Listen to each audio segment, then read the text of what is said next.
Welcome aspirants. आज का जो टॉपिक है वो है glacial lakes and floods. Context ये है कि रिसेंटली एनजीटी ने इशू किया है नोटिस सेंट्रल गवर्नमेंट को कि भाई जो लगातार जो ग्लेशियल लेक्स हैं वो एक अलार्मिंग लेवल पे पहुंचती जा रही हैं, जिनकी वजह से होने आने वाले समय में हो सकता है प्रॉब्लम्स बढ़ जाएं। तो इस पर्टिकुलर टॉपिक में हम जो कवर करेंगे वो ये है कि क्या होती हैं ग्लेशियल लेक्स, कैसे ग्लेशियल लेक्स आउटबर्स्ट फ्लड होता है, क्या क्या कॉजेज हो सकते हैं, कॉन्सिक्वेंसेज क्या होंगे और क्या मिटिगेशन मेजर्स अगर हम लें तो इस पर कंट्रोल कर सकते हैं। तो शुरू करते हैं ग्लेशियर लेक्स की डेफिनेशन से। क्या होता है ग्लेशियर लेक्स? देखिए, जब ग्लेशियर्स इरोजन करते हैं तो ग्लेशियर्स आप जानते हैं कि बहुत बड़ा साइज होता है और बहुत बड़े साइज होने की वजह से बहुत ज़्यादा डिप्रेशन या फिर यूँ कह लीजिए कि बहुत ज़्यादा जो है इरोजन वो कर देते हैं और इस इरोजन से एक डिप्रेशन जैसा एक स्ट्रक्चर फॉर्म होता है जिसे हॉलो स्ट्रक्चर या डिप्रेशन स्ट्रक्चर कह सकते हैं। और इन्हीं डिप्रेशन जैसे स्ट्रक्चर्स के बीच में या तो ग्लेशियर मेल्टिंग से या फिर धीरे धीरे मानसून का वाटर अगर एक्यूमुलेट होता है तो इसमें जो है लेक्स फॉर्म हो जाती हैं। And over the period of time जैसे जैसे लेक्स में या फिर इन डिप्रेशंस में वाटर एक्यूमुलेट होता है तो ये वाटर ओवर स्पिल कर जाता है, जिसकी वजह से होती हैं ग्लेशियर लेक आउटबर्स्ट फ्लड। इसके न्यूमरस इंस्टेंसेस हैं, पास्ट में बहुत कुछ हो चुका है। अगर बेटर एग्जांपल्स की बात करूं तो 2013 का उत्तराखंड का वो इंसिडेंट जहां चोराबाड़ी ग्लेशियर में जो है यही हुआ था। चोराबाड़ी ग्लेशियर की मेल्टिंग हो जाने की वजह से जो वहाँ पर्टिकुलर लेक थी वो ओवरस्पिल हो गई और उसके बाद मंदाकिनी रिवर के अंदर बहुत ज़्यादा पानी बहने लगा। बहुत ज़्यादा पानी बहने का मतलब ये है कि वहाँ फ्लड्स आ गई और सिचुएशन बहुत ख़राब हो गई। 2014 में भी एक ऐसा इंसिडेंट देखने को मिला था जिसमें लद्दाख में यही हुआ था। वहाँ पर भी एक ग्लेशियर था जिसके अंदर धीरे धीरे मेल्टिंग बहुत तेज़ी से बढ़ रही थी और मेल्टिंग हो जाने की वहाँ वजह से एक लोकल लेक थी जिसके अंदर बहुत ज़्यादा पानी भरा और वो भी ग्लेशियर लेक आउटबर्स्ट फ्लड हो गया। रिसेंटली जो अभी तरोताज़ा है, जो बार बार चर्चा में भी आती है, वो है 2023 का वो इंसिडेंट जिसे साउथ लोनक लेक के नाम से जाना जाता है। साउथ लोनक लेक में भी यही हुआ था, ग्लेशियर लेक आउटबर्स्ट फ्लड। तो यही देखना होगा कि क्या क्या इसके कॉजेज होते हैं, फिलहाल क्या है पर्टिकुलर सिचुएशन जिसकी वजह से जो है ये सारा नोटिस इशू किया है। रिसेंटली आईपीसीसी की 6th असेसमेंट रिपोर्ट थी जिसको लेकर एनजीटी ने ये कहा कि गवर्नमेंट को कोई ना कोई जो है ठोस कदम उठाना होगा अगर ग्लेशियर लेक से वो बचना चाहते हैं तो, वरना ग्लेशियर लेक्स आने वाले समय में बहुत ज़्यादा डिजास्टर करने वाली हैं, स्पेशली हिली एरियाज़ में। तो देखते हैं क्या है इसके कॉजेज। सबसे पहला आप जानते हैं कि क्लाइमेट चेंज और ग्लेशियर रिट्रीट। देखिए, क्लाइमेट चेंज और ग्लेशियर रिट्रीट ये बहुत तेज़ी से बढ़ रहा है, पूरी दुनिया के अंदर एक बहुत बड़ा थ्रेट है क्लाइमेट चेंज को लेके। वहीं आईपीसीसी की रिपोर्ट ये बताती है कि हिंदू कुश माउंटेन और हिंदू कुश माउंटेन के अंदर जितने भी ग्लेशियर्स हैं वो सबसे ज़्यादा अफेक्टेड हैं इस चीज़ के लिए। और कहा जा रहा है कि अगर दुनिया में सबसे ज़्यादा कहीं ग्लेशियर्स मेल्ट हो रहे हैं तो वो हिंदू कुश माउंटेन के ग्लेशियर्स ही मेल्ट हो रहे हैं। इनफैक्ट एक और चीज़ मैं आपको बता देता हूँ कि वेनेजुएला पूरी दुनिया की पहले ऐसी कंट्री बनी है जिसके सारे ग्लेशियर्स मेल्ट हो चुके हैं। एग्जाम्पल्स के तौर पर मैं बात करूँ तो छोराबाड़ी ग्लेशियर जो है इसका बहुत बड़ा एग्जाम्पल है। वहाँ पे ग्लेशियर मेल्टिंग और रिट्रीट जो हो रही है ग्लोबल वार्मिंग की वजह से हो रही है।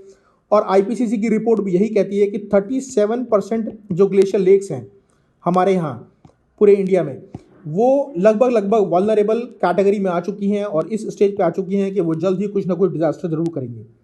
ठीक है, एक पॉइंट ये हो गया। दूसरा पॉइंट है प्रेसिपिटेशन ऑल्ट्रेशन। देखिए, पिछले कुछ समय में जो देखने को मिला है वो ये है कि इंडियन मानसून जो है वो बहुत ही ज़्यादा अनसर्टेन बन चुका है और इंडियन मानसून की अनसर्टेनिटी का लेना देना एक और चीज़ से है और वो है आपका कि जहाँ भी इंटेंसिफिकेशन हो रहा है मानसून का, कहीं कहीं जगहों पे ऐसा है कि पहले के ही डिप्रेशंस ऐसे बने हुए थे और वहाँ पे वाटर एक्यूमुलेट हो गया। ठीक है, इसका एक जीता जाता एग्जांपल अगर मैं बताऊँ तो इम्जा शो एक ऐसी लेक है जो नेपाल में आ पड़ती है, लेकिन वहाँ पे वो पहले लेक नहीं थी, लेकिन लगातार जो है जिस तरीके से अनसर्टेनिटी बढ़ रही थी मानसून को लेकर, उसी की वजह से वहाँ पे बारिश ज़्यादा हो रही है, इंटेंसिफिकेशन हो रहा है मानसून का उस पर्टिकुलर एरिया में। और वहाँ पे भी हमें देखने को मिल रहा है कि एक नई तरह की ग्लेशियर लेक फॉर्म हो गई है और वो ग्लेशियर लेक धीरे धीरे जो है बहुत डिजास्टर लेके आ रही है उस पर्टिकुलर एरिया में। तीसरा पॉइंट है ice thinning and permafrost throw.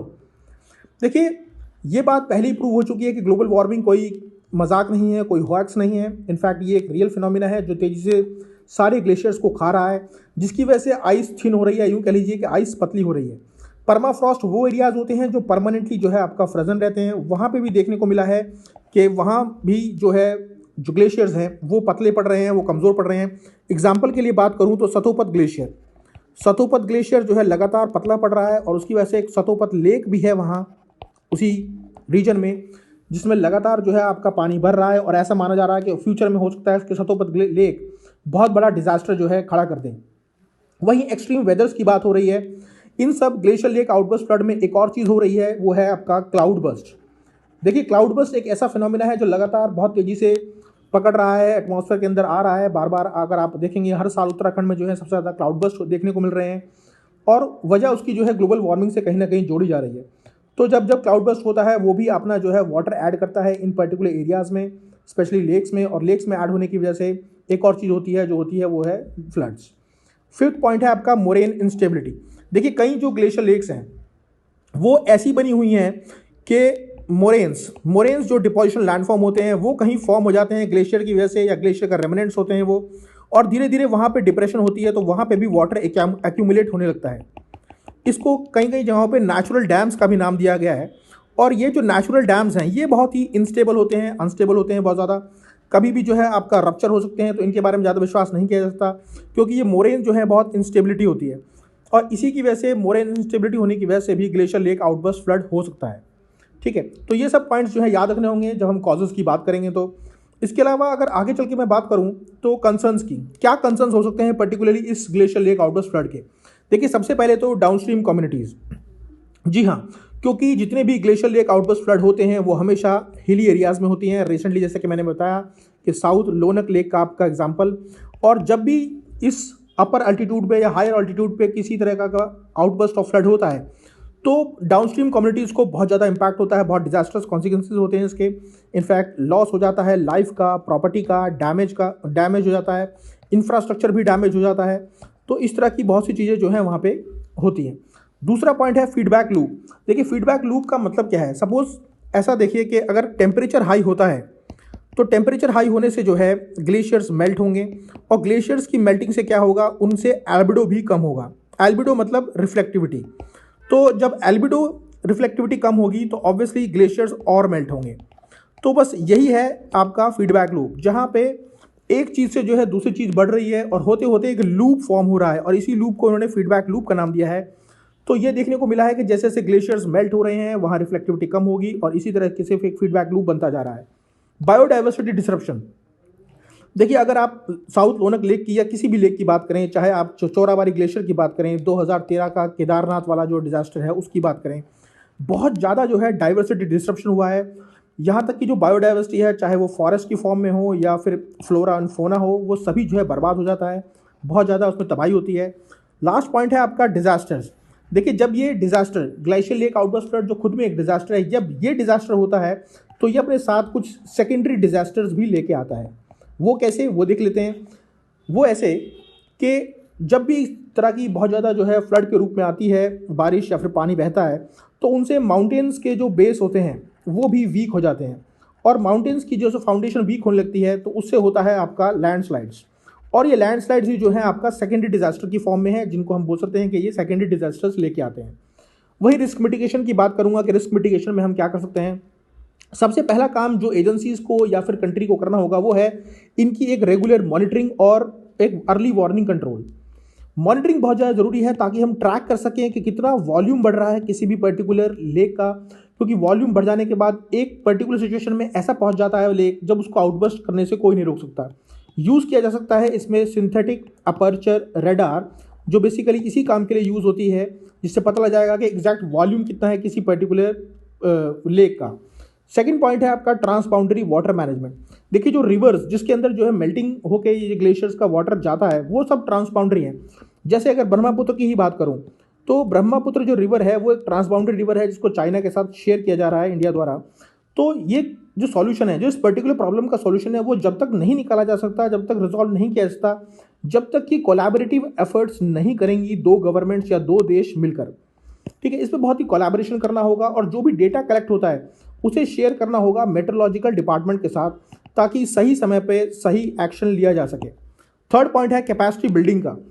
ये बहुत ज़रूरी है कि जिस एरिया में या जिस पर्टिकुलर भी रीजन में इस तरह के डिजास्टर्स हो रहे हैं, चाहे ग्लेशियर लेक आउटबर्स्ट फ्लड हो या फ्लड हो, वहाँ की लोकल पॉपुलेशन को जो है एक कैपेसिटी बिल्डिंग की जरूरत है। उन्हें चाहिए कि उस तरह की ट्रेनिंग प्रोवाइड की जा सके ताकि वो इस तरह के किसी भी आने वाले डिजास्टर से फ्यूचर में आपका डील कर सके। और इसके लिए अगर देखेंगे तो फंड जो यूज़ हो सकता है वो CDRI, यानी कि कॉलिशन फॉर डिजास्टर रेजिलियंस, ठीक है, ऑफ इंफ्रास्ट्रक्चर। तो ये वाला जो पर्टिकुलर ऑर्गेनाइजेशन है, इससे फंड्स की डिमांड कर सकती हैं कंट्रीज, क्योंकि फंड्स की बहुत ज़्यादा जरूरत है, स्पेशली जब इस तरह का कोई बड़ा काम होने वाला है। खैर, ये सब तो इसके पर्टिकुलर टॉपिक की कवरेज है। फ्यूचर में मैं यही कहना चाहूँगा कि अगर इस तरह की किसी भी एक्टिविटी से हमें बचना है तो हाँ, ये सब मिटिगेशन स्ट्रैटेजीज़ को हमें ज़रूर उठाना होगा। और वक्त आ गया है, क्योंकि 2000 से ज़्यादा लेक हैं जो इस तरह के खतरे में पड़ी हुई हैं। तो इसी तरह की इन्फॉर्मेटिव वीडियोस देखने के लिए लाइक कीजिए, शेयर कीजिए, सब्सक्राइब कीजिए। अगली बार फिर हाजिर होंगे एक नई वीडियो के साथ। तब तक के लिए good by two all of you, love you.